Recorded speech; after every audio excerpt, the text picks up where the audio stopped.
2 Chronicles chapter 13 brings the kingdoms of Judah and Israel face to face in one of the defining battles after the nation was divided. King Abijah, the son of Rehoboam, now rules over Judah, while Jeroboam remains king of the northern kingdom of Israel. Although the armies prepare for war, the conflict begins with words rather than weapons. Abijah assembles an army of 400,000 chosen warriors from Judah. Across the battlefield, Jeroboam gathers an even larger force of 800,000 experienced soldiers. Before the fighting begins, Abijah stands on Mount Zemaraim in the hill country of Ephraim and addresses Jeroboam and the men of Israel. He reminds them that the Lord, the God of Israel, gave the kingdom to David and his descendants through a lasting covenant. Abijah argues that Jeroboam, once a servant of Solomon, rebelled against David's house and gathered reckless men around him when Rehoboam was still young and inexperienced. Abijah continues by pointing out the spiritual difference between the two kingdoms. He accuses Israel of abandoning the Lord by making golden calves and appointing priests who are not descendants of Aaron. Anyone willing to bring a young bull and 7 rams, he says, can become a priest of false gods. In contrast, Abijah declares that Judah has not forsaken the Lord. The priests descended from Aaron continue serving in the temple, while the Levites faithfully carry out their duties. Every morning and evening they offer burnt sacrifices, burn fragrant incense, place the bread of the presence on the pure table, and keep the golden lampstand burning according to God's commands.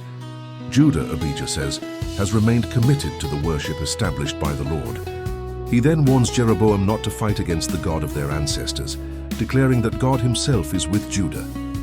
The priests stand ready with their trumpets to sound the battle signal, and Abijah confidently tells Israel that resisting the Lord will only lead to defeat.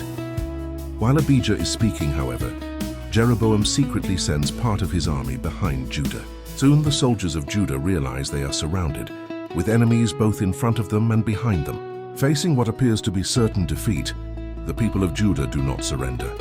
Instead, they cry out to the Lord for help. The priests sound their trumpets, and the warriors raise a great shout as they place their trust in God rather than in their own strength. At that very moment, the battle turns. God strikes Jeroboam and all Israel before Abijah and Judah. The army of Israel breaks and flees, while the men of Judah pursue them. 500,000 of Israel's chosen warriors fall in the conflict, making it one of the largest defeats recorded in the Old Testament. Abijah captures several important cities from Jeroboam, including Bethel, Jeshanah, and Ephron, along with the surrounding villages. Jeroboam never fully recovers his strength during Abijah's lifetime, and eventually the Lord strikes him down. Meanwhile, Abijah grows stronger. He marries many wives, has 22 sons and 16 daughters, and firmly establishes his reign. The rest of his acts, his ways, and his words are recorded by Iddo the prophet. This chapter reminds us that victory ultimately belongs to God, not to the largest army. Judah was heavily outnumbered and even surrounded, yet their turning point came when they cried out to the Lord in faith. The chapter encourages us to rely on God when every human advantage seems to be against us, trusting that He is able to accomplish what our own strength cannot. The story now moves to 2 Chronicles chapter 14, where Abijah's son Asa becomes king. His reign begins with peace and reform, as he removes idols from the land and calls Judah to seek the Lord with wholehearted devotion.